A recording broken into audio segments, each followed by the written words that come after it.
My name's Kevin. Okay, Kevin. Welcome, Kevin. Thanks for coming on today. Okay, thank you for taking my call. Absolutely. Okay, so you wrote into us about judicial corruption, especially affecting your family. Can you go in Yes. depth and explain it to us? Well, yeah, my family, we've always been a poor family, and we're hard workers, and anybody that knows my family likes my family, but they seem to charge people that can't defend themselves with proper representation worse than they would someone who can. They seem to enhance certain types of crimes, such as drugs like meth.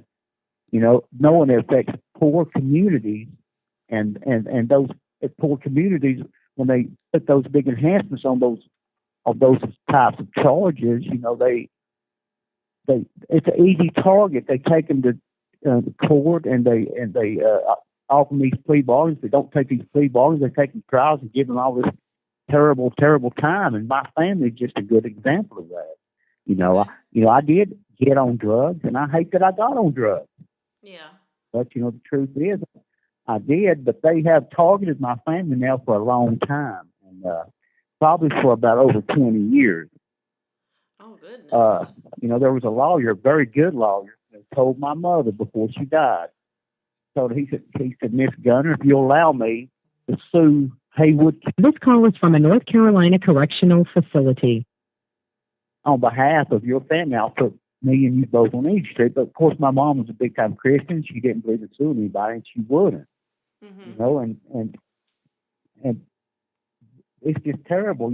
It went on so long. They just basically do whatever the heck they want to do. They appoint you a public defender, but the person they're appointing he's paid out the same fund that pays the judge and the DA. So who's he really who's he really working for? Yeah.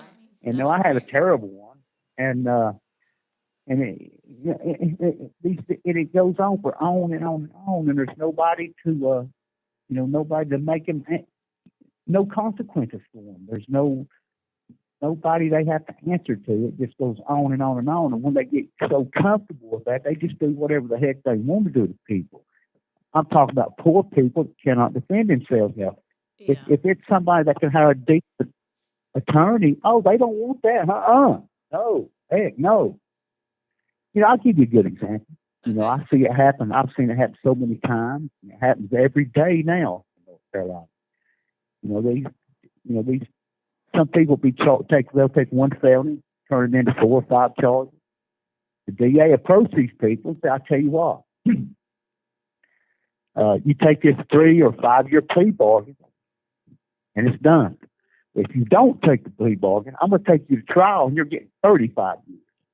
Let's say the people ain't guilty of it. "Oh, no, I'm not taking the plea bargain. I'm not guilty. All right, we're going to trial." Okay, fast forward. They lose the trial. They get 35 years. Okay, then he puts it on the front page of the newspaper and on the news what a terrible person he was. It needed to be. He was a terrible person. It was a danger to the public, and what a great service he's done to the public by locking you up. Well, what about the 3 year plea bargaining offer? He sure ain't going to mention that now, is he? So what's he really interested in protecting? I don't think it's the public. I think it's his conviction record. But they've targeted my family. They've targeted my family so much. We've been drugged trial after trial after trial, and you can only dodge so many bullets before one of them hits you up between the eyes. And a couple of these trials lasted less than 15 minutes before the jury. Well, when they went to the deliberation room, they would find us not guilty before they could even sit down in the deliberation room. But and what I'm in here for now is what it is: manufacture. Wow. I was at someone's house. The guy lived at the house for over 12 years. I didn't even have a change of clothes at the house. And anyway, I was there when, I was there planing antique redwood and one chestnuts in his driveway. That's what I was there for. And anyway, when they come in and busted. Right. Okay. The whole house was basically a meth lab. And I knew what was going on there. Of course I did. So did a lot of other people. That's why I got my drugs at the time. Yeah. But I had a record. He did. Was he charged And at all in this? yeah, he was charged with everything I was charged with. Yeah, they found a jar in his basement with all kinds of waste. They had zero monetary value, and they charged us with 2 counts, like high-level trafficking by possession, high-level trafficking by manufacturing, conspiracy to manufacture, and manufacturing, which carries 56 years if you get, found guilty of all that at trial. Wow. And I was actually found guilty of manufacturing, conspiracy manufacturing. I was getting 18 to 24 years. And so are he you saying ended you up were just there? 8 months later. I could put You didn't live Huh? there. You didn't have anything to do with the meth lab other than buying the drugs from him. Absolutely not. No, I knew what was going on there. Yeah, but no, it wasn't mine. Absolutely not. The guy had been doing it for years, and anyway, he ended up getting 2 years probation after he wrote statements against me, and it took a long time to build up all the junk and stuff at his house, Right. Mm-hmm. for that type of meth lab. And even the lab tech tried to help me at trial, but they shut him down. No, sir. So And this guy, he wouldn't even testify against. So he did testify against you. That was my next question. Why didn't he just tell them that you didn't have anything to do with it? The guy, he turned, the one that owned the house turned on me, so he could get out of it. Mm-hmm. And now the lab, and that's what, now the lab tech, he tried his best to help me. Right. They would not let him. They shut him down every time he tried to tell them it was impossible to happen overnight. They would shut him down. They would have it redacted. They just wouldn't. They wasn't having it.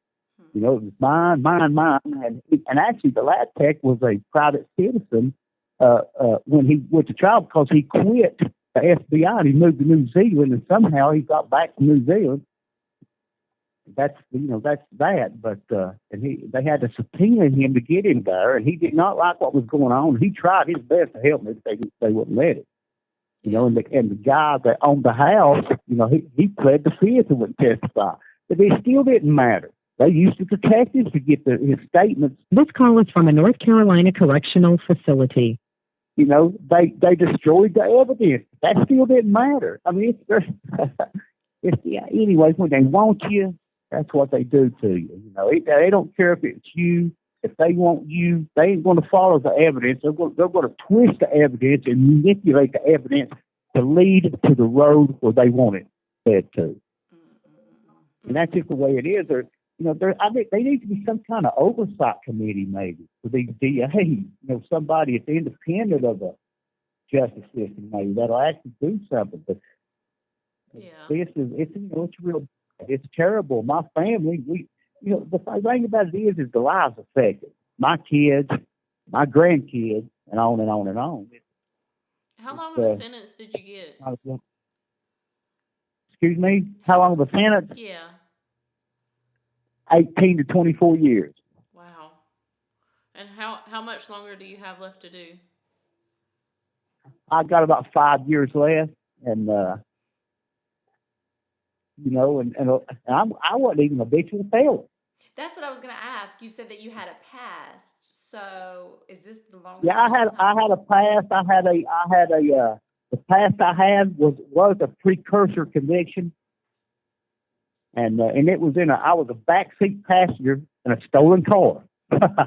Anyway, they put that was shortly before that happened, like a year before that happened, and the same exact detective put that on me too, and I took that to trial too, and and I lost, and I ended up getting a few months in prison over that.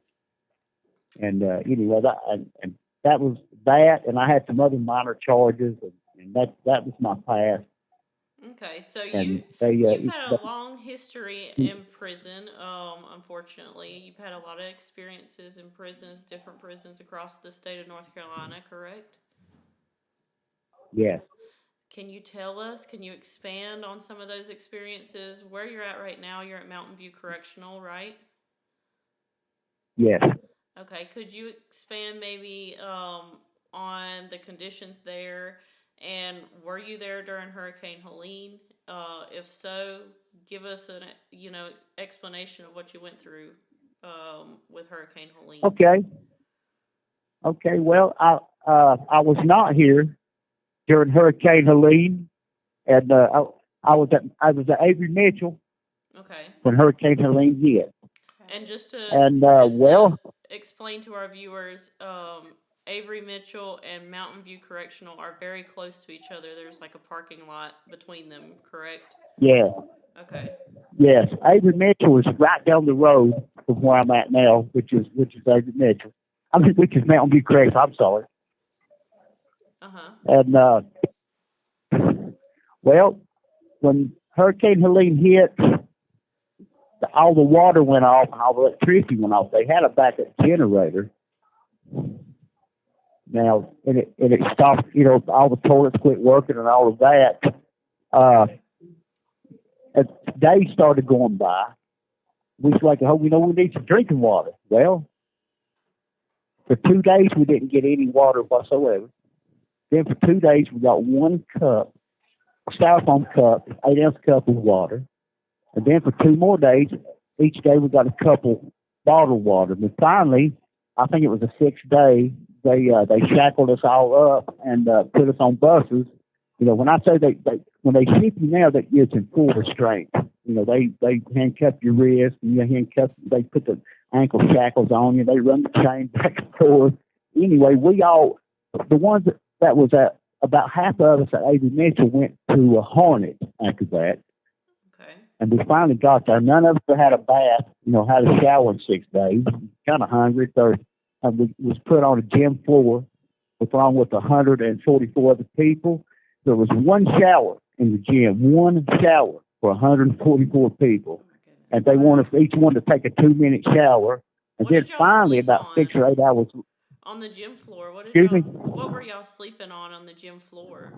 Was there anything? Well, just a mattress. It's just, we had a mattress. Of course, we had a mattress and prison mattress and a pillow and a blanket and a sheet, that kind of thing. Okay. And we finally got a shower, and we were there for, finally everybody got a shower, and we were there for about, I think, 2 weeks. Then we went to Pamlico, and life improved a little bit at Pamlico. Everybody pretty well had our own cell at Pamlico, and then they moved us to Craggy.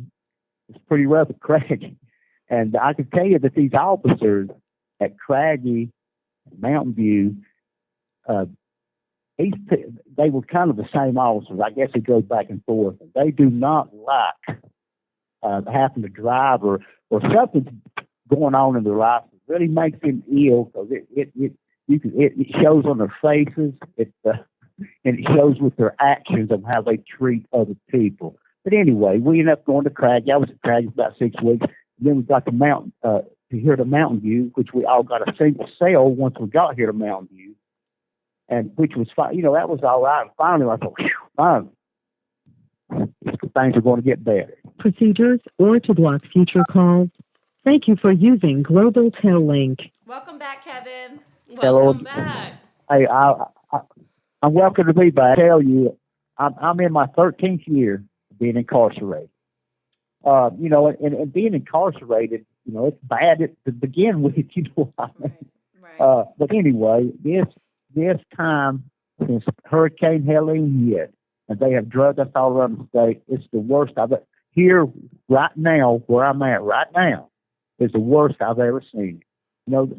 They started double bunk. Every cell in here has got 2 people in it now.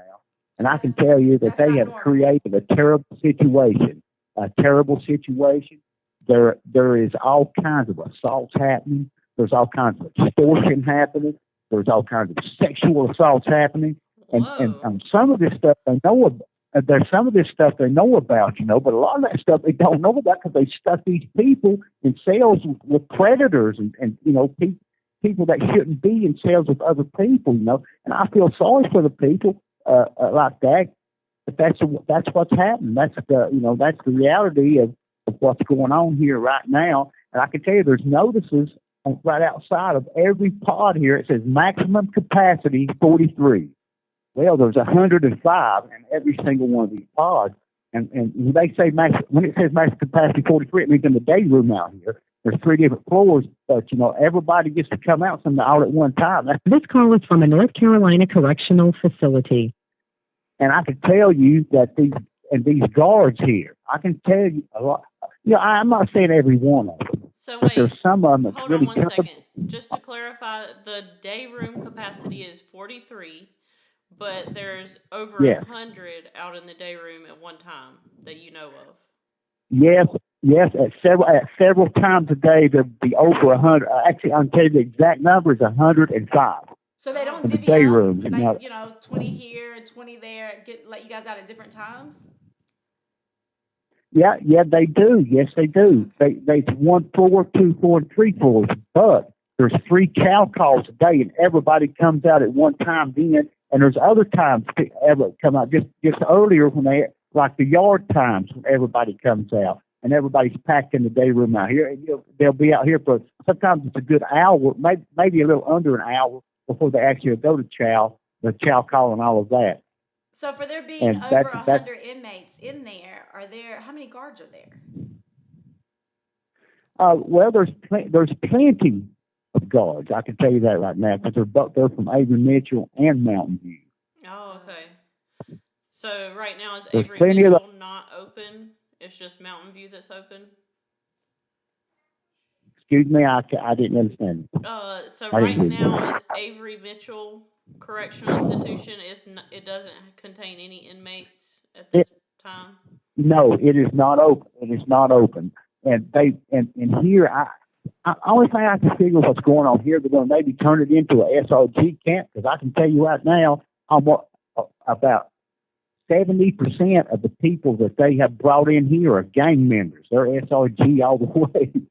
Oh. So I really don't understand what's going on. And I can tell you, now, I'm not, this is the worst time I've done since I've been locked up.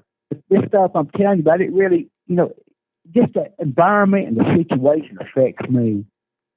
I'm not getting treated bad by nobody. I'm not getting treated bad by the guards, but it's just this environment we're in right here. Right. And I'm watching all this stuff happen to these people, these young people they bring in, but it shouldn't happen. It shouldn't be like this because they haven't created this environment here. They're not these. I don't think you're supposed to double bunk us. I don't think so. Yeah. Could you expand on the sexual assaults? Could you go more in depth on how this is happening? Well, I'm an inmate in here, and I see things, hear things, know things. Of course, but the guards ain't going to know that. Of course, that, and I damn sure ain't going to tell nothing. But we know what's happening here, and we know the people it's happening to.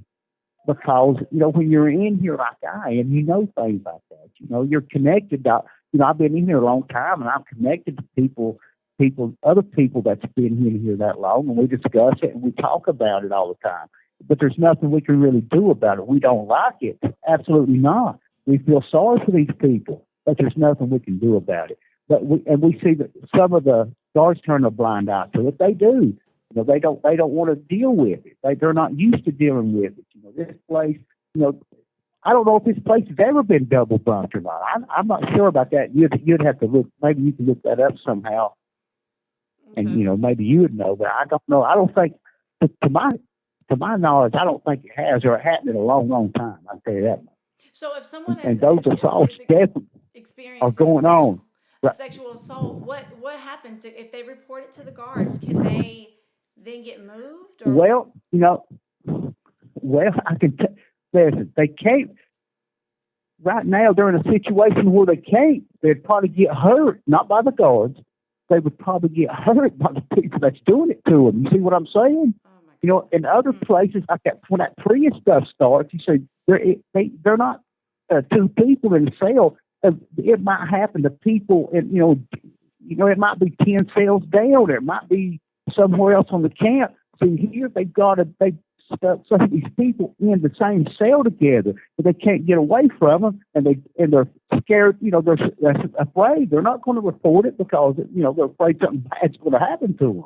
Yeah. And that's what's going on right now. Absolutely, but it's getting reported some, and we see that. We see that, but I'm just telling you, it shouldn't be like this. Yeah. And they've created an environment for extortion, assaults, all kinds of stuff that should not be happening. Would And you, that's just the would truth. you attribute all these issues to the overcrowding, being double bunked more than capacity? Absolutely, being stuck in there? Absolutely, I would. Okay. 100%. Okay. It's overcrowding and double bunked. If this place was not double bunked, it would absolutely. Now, it would probably may happen very rarely. It's happening at a rate right now that I've never seen it, and I'm sure that they've never seen it. I've never seen so many people get in trouble. I've never seen so many people get searched. I've never seen so many people get drug tested. I've never seen so many people getting assaulted. I've never seen so many fights in my life. I've never seen so many people with black eyes. I've never seen so many people with teeth knocked out. It's just a never-ending story. And like I said, everybody in here has got the same story. This call is from a North Carolina correctional facility. It's pitiful. So, But that's what we're living under, and I hope it gets better soon. And I'm hearing that they're going to open Avery Mitchell. That's my home camp, and I hope they take me to Avery Mitchell, or they can leave me here as long as they give me my own cell. right. Some of us are lucky; we got good cellmates. I ain't saying everybody, is experienced something bad, but I'm just saying there's a lot of bad going on right here, and I pray that that something happens. The only thing that's happened, I see that would stop it would be to go back the way it was. Not that it was a good place before, but taking cutting half the people out here, taking away half the people, less the population by half. That, of course, that would be this single cell, and of course, most of that would instantly stop. Right. Yeah. So, Kevin, what do you think that the guards are more lax on the disciplinary acts just because they are overcrowded and they don't have anywhere for them to really go in segregation, or is segregation just pile? Everybody's in one cell? Yes, I do believe that they're more lax, but I can tell you this much: they're overworked right now. They've never seen I don't think any of them has ever been in a situation like this, and I can tell you that their mood and the look on some of their face can tell you that they do not like being here. Right. And segregation is absolutely packed. And every time there's a code 3, there's somebody else going to segregation. And that's all day, every day. And every time somebody goes ahead, that's somebody else out. That's somebody else out. Somebody else out. And they are heavily worked right here, right now. And that's probably why they're probably a little bit laxed on certain things because they're just overwhelmed.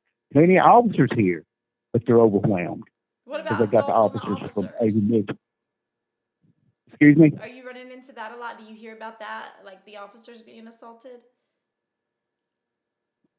No. Actually, I don't see. I've seen a lot of arguments inmate to officer, that kind of thing. But as far as officers getting assaulted, no, I haven't seen any of that since I've been here. Okay. Now, I've heard about it happening a couple times, but I personally haven't seen it. What about the other way around? What about staff assaulting inmates for no reason? Well, the other way around, that's a different story.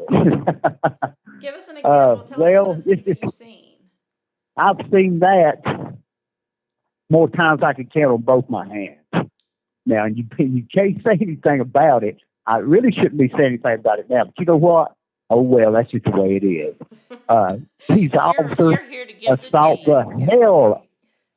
These officers assault the hell out of these inmates in here, and I'm telling you for nothing. And they won't assault them until they've got them handcuffed. And we watch that all the time. And I don't know what goes on up there in SEG, but I can tell you right there, I don't know why we're in such a bad mood. I don't understand it. I don't understand why some of them's got the attitude like that, but some of them do. Now, I'm not saying all of them Absolutely not. Some of them are they respect you and they look at you like they treat you like with decency. Right.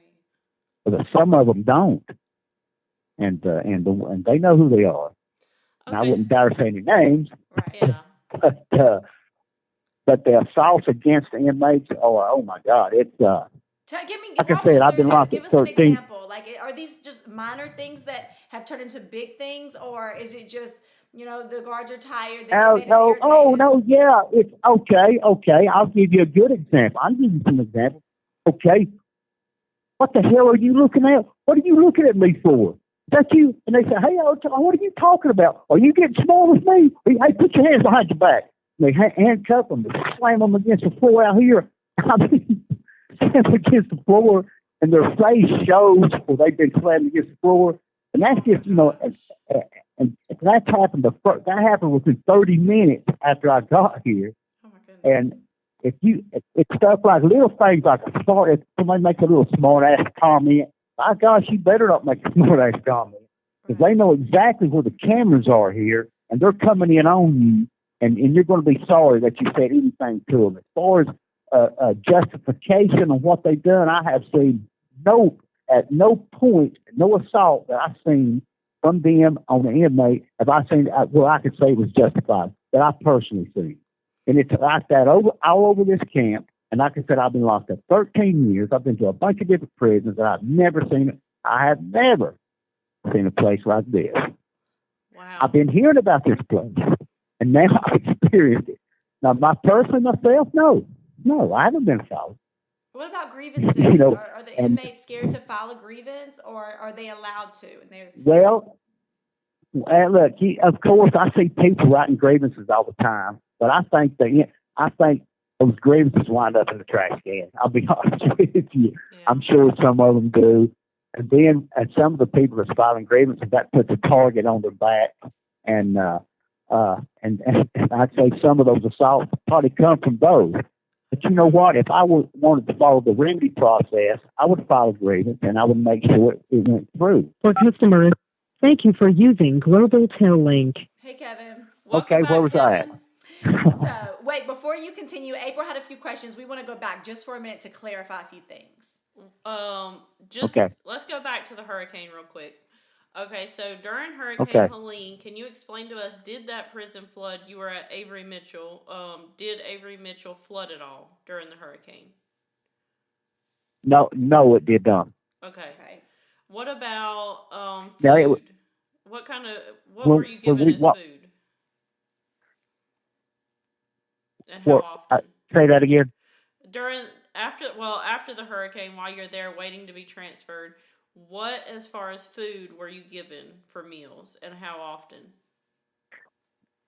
Oh, okay. Well, what we were given were pack outs. You know what they call pack outs. They, they bring them. It's just in a white bag. There'd be 4 pieces of bread and 2 peanut butters and an apple. That's usually what it was.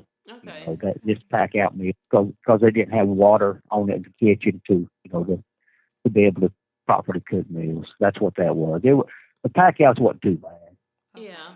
How often would you They say weren't too good either, but they weren't too bad. A day? How often what? How often would you get those a day? 3 times a day, morning, lunch, and dinner. All right. And you had to go 6 days, you said, without a shower? Yeah, yes. We went, like I said, after the hurricane, shortly after the hurricane hit, all the water, of course, shut off. And we had to go, it was 6 days before we could get a shower. We finally got it. It was when we got to Hornet. And it took hours and hours and hours to take a shower. There's only one shower in the gym, but they finally opened up SEG and started coming. This call is from a North Carolina correctional facility. To get a shower, and it was pretty rough. It really was. I need to know what in the world did it smell like with a bunch of men, 6 days, no shower? Well, and what about the bathroom situation? It was terrible. It was terrible. The toilets were fully. We've done the best we could. But when you've got a prison full of men, and we have to use the bathroom every day, and you could imagine, use your imagination. It was terrible, and we ended up having to go number 2 in plastic bags, and we'd lay a shirt down, and that's how we'd do. We'd wrap it up in a shirt, and we'd take it outside and drop it in the trash can. Wait, we so had to. you're double and like bunked, I said, so you're in your cell, and you got to do number 2, and your cellmate is in there. Well, no, now we wasn't double bunked. I was Avery Mitchell don't have single cells. Avery Mitchell's open dorms. Oh, okay, I got it. We're double bunked now. We're double bunked now at Mountain View. Okay. Now Avery Mitchell's open dorms. Yes, it was, the smell was pretty bad. We couldn't help it, and you can imagine. And but I guess you so got used to it. I'm sure when we all got on the bus at one time, after not having a shower in 6 days, I'm sure the smell on the bus wasn't too good either. So you guys are already filthy, and you have to go to this gym and sleep. What were the conditions in the gym? Was it dirty and filthy, and everybody's just kind of in there together on top of each other? What does this look like? Yes, oh my God! Oh yeah, the mattresses, you didn't have but like between each mattress, probably about 3 inches. You couldn't even stand up. You had to go to one end of the mattress and stand up right there and lay down. That's the way you had to access it like that. Absolutely, yeah. But finally, we all ended up getting a shower, and that was some rough times. It really was. I can tell you that. When you got to really rough. When you got to Harnett after the hurricane, did you get any kind of like medical treatment for the unsanitary conditions that you were in at Mountain View during the hurricane? Absolutely not. Okay. Well, of course, when they process you in, they take your blood pressure, just take your vital signs, and that's basically what they do. And that's if there's any ailments, and it's real fast, and just get you through there like a assembly line. Did they still maintain like medical care during this time, even while you guys were being housed in the gym? If someone had been hurt, or could you still see a doctor or a PA or somebody for help? Well, I didn't, but some of these guys needed to, and I don't think they got the medical care. When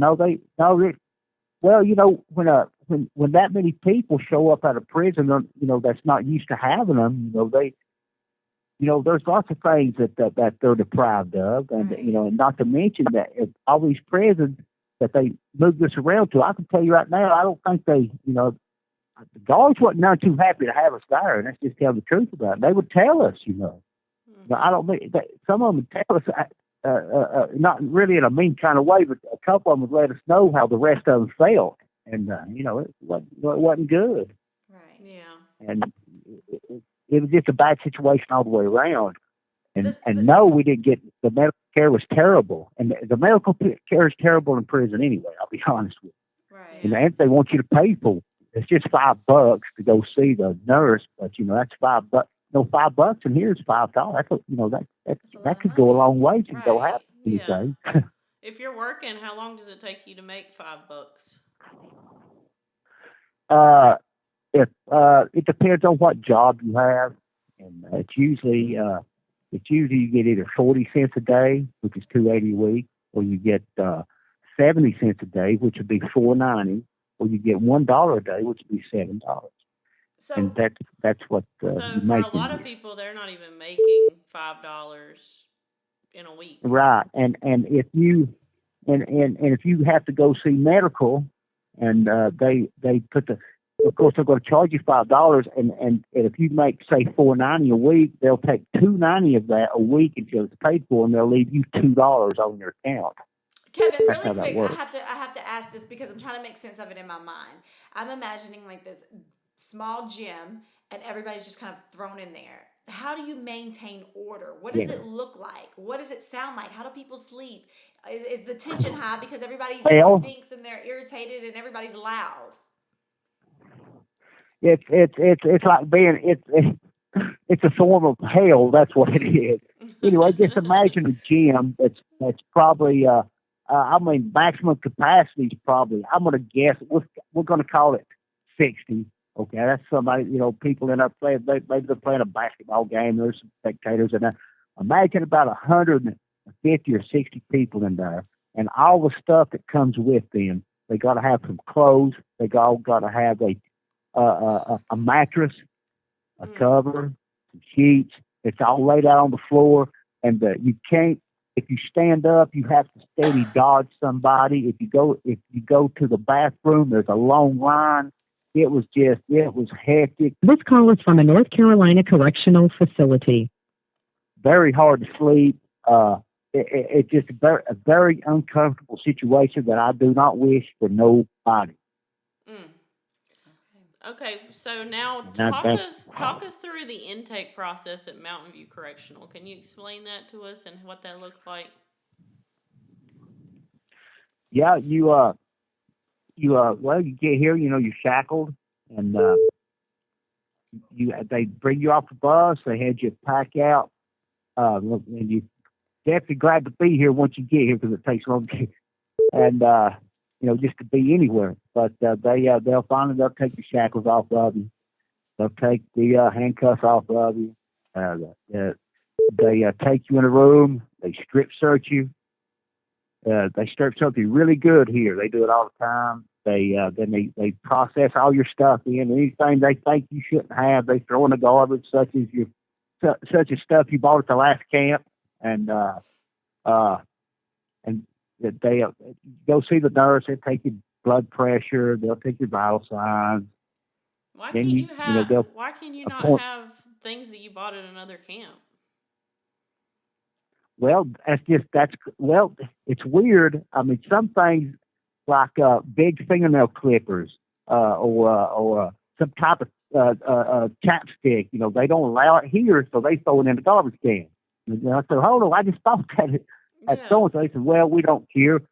I mean, you would think that anything they sell on the commissary on state that you could have at other prisons, but no, it's not like that. Especially not here. Mm-hmm. And it really depends on who you are or what you get thrown in the garbage. I'm just going to be straight up with you. Okay. And the only thing they throw away at mine was my big toenail clippers. I would like to have kept them.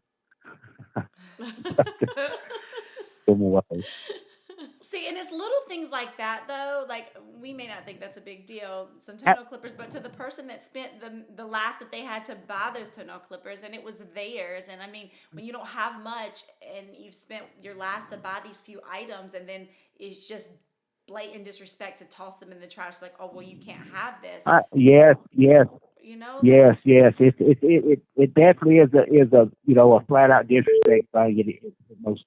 It is, and I can tell you, all these guys that go into the segregation, the hole, and out of the hole, if they got 3 bags when they go in the hole, they're probably going to have less than 2 when they come out of the hole. Oh, wow. I'm talking about everybody, and that means their whatever commissary they had, and just even legal stuff is thrown away. I had some legal stuff thrown away, but it was stuff that I really didn't need anyway. So I let it go. Right. Yeah. Okay. And the way this place is run, it really does. It stresses you out. It gets on your nerves. It aggravates you. It makes you mad. In your opinion, though, given the situation and this horrible event that took place that you guys have never experienced up there, do you think that they just did the best that they could, or do you think they could have done more to lower the tension, to try to accommodate a little bit more just to keep order? I think they could have and should have done a whole lot more. Absolutely. There should just have been like a plan in place. The recent turn of events about double bunking this place. I mean, you talk about tension going up. But could they have done single cells with that capacity? Could they have done single cells? Yeah, they did do single cells, and they for a couple of weeks after it was just single cells, and we were told it would be single cells, but they started bringing these people in from all over the state, and it seems to be all mostly gang members, and they double bunked everybody. And I don't understand why they done it. I don't. You've mentioned But gang members a they few had that's times now, so the only thing I need to ask about that is that prison ran off politics, or has things shifted since the gangs have come in? uh well well actually the guards run this prison. Okay. You know, and other prisons that the guards other prisons that's better, the guards are more. When I say run the prison, I mean they do things they shouldn't do, and they cause situations and tensions that should not be caused. Other prisons, the guards are more laid back, and they let you live, and you know, and they don't write you up for silly things, and you know, really get out, cuss you out, jump on you, or anything like that. It's just a better prison. But this prison, it's just you could use your imagination here. And like I said, I've been locked up 13 years. I've never seen that. Thank you for using Global Tel Link. Welcome back. Welcome back. Okay, I'm happy to be back. Okay. Okay, what was the question? Really quick before we were cut off, I was just asking about the Okay. intake. You talked Yeah. about the intake when you got there. We were just asking when you got to the prison during the intake process, what did you witness? Did anything happen? Just walk us through the intake process. Okay, now I should have. You know what? When you asked me earlier about how long I was here for witness assault, I should have mentioned the intake area. I was thinking about being in here in the pod to finally get. But actually, yeah. As soon as let me back up. Okay. Now, when I was at Craggy, there was 2 or 3 or 4 inmates in there that would, you know, that would talk back to some of these officers from Mountain View. And these officers told them, they said they would. You would have heard the cussing they would do. They said, "Wait till I get you to Mountain View." There was a couple guys that we all come from Craggy. There was a couple guys that had been threatened, and I personally heard it more than what some of these officers here that, you know, wait till we get you to Mountain View. Oh, threatened by And the officers, anyway, not threatened by the inmates? Yeah, absolutely. But at Craggy, it's the same officers here. They were driving back and forth. But now the guys that they threatened, they were talking slick to them. You know, they wasn't really saying nothing bad. They were just talking back to them.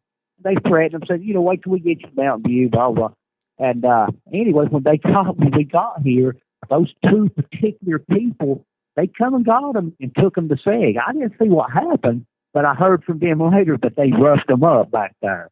But when I was in the intake, I definitely seen a couple of people get roughed up by 13, and they were just, I mean, they didn't really get assaulted. They were just handcuffed and slung around on the ground. You know, I don't guess it hurt them too bad. But I definitely seen that with my own eyes. That was just as soon as we got here. Did you happen And, to you know, the see intake any teeth on the ground? Yes, we need to know this. Just on the ground? What now? Did you see? Yeah, we said the same thing. Uh-huh. Did you see anybody's teeth just laying on the ground? Well, look, I actually didn't. This call is from a North Carolina correctional facility. I personally didn't see the teeth laying on the ground. I heard about it, and I know it to be true.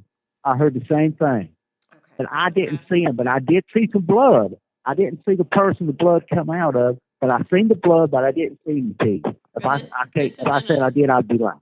That's in an intake area, intake cell, where you saw Yeah, the blood. you know, everybody, everybody's in a bad mood, and I understand some of those officers and 13 minutes. I guess they'd been up a long time working, and you know, things, you know, words can escalate out of control. But the thing about it is, we've got a loser because you know you understand what can happen from there. Right. Yeah. But no, I didn't see any teeth. I seen the blood.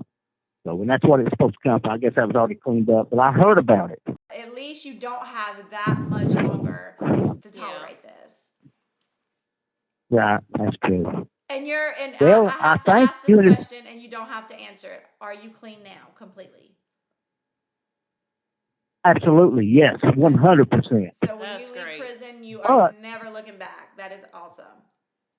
Oh, absolutely. Yeah, you know what? there and the day goes by, but I look back on this right here, and it is just on my life, and think about the things I could change, but I can't. Right. Yeah. But I could change the things that's in front of me. I sure can't change the things that's behind me.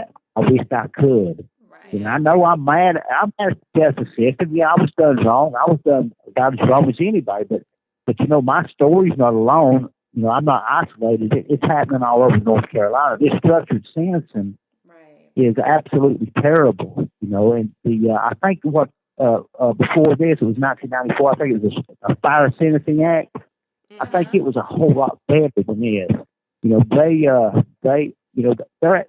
They'll take one charge now and they'll turn it into all kinds of charges, and it's unbelievable. I've seen so many people get the raw end of the stick. It's heartbreaking. It really is. And I'll tell you another thing. I like to see change. Like these got this habitual felon enhancement. That's what's packing the prisons, and it's causing young people to get 20 or 30 years in prison. And what I really don't like about it is when it goes in front of a jury and it's a trial. See, the jury don't know that whatever they're fixing to convict this person, that he's going to get 20 more years because this habitual felon. They're not allowed to know that. And if juries know that young man if they find him guilty, that he's going to get that much time in prison, I have a feeling there'd be a lot more not guilty verdicts in North Carolina. Right. But they've got it to a science. These DAs, it's a well-rehearsed play. They get in there and they're really good at it. Yeah. And if you have a resident Superior Court judge that's known this same DA and has worked with him for 25 years, I just can't. I just can't see how certain people wouldn't get favoritism, some people wouldn't. You know what Right. the way it is. It needs to change somehow. I really don't know how, but Well, this this mass is incarceration is how just right crazy. here, Kevin, doing things like you're doing right now, spilling the tea, bringing awareness, and you did a great job. Thank you, thank you, Absolutely. thank you. Thank you so Thank much. you.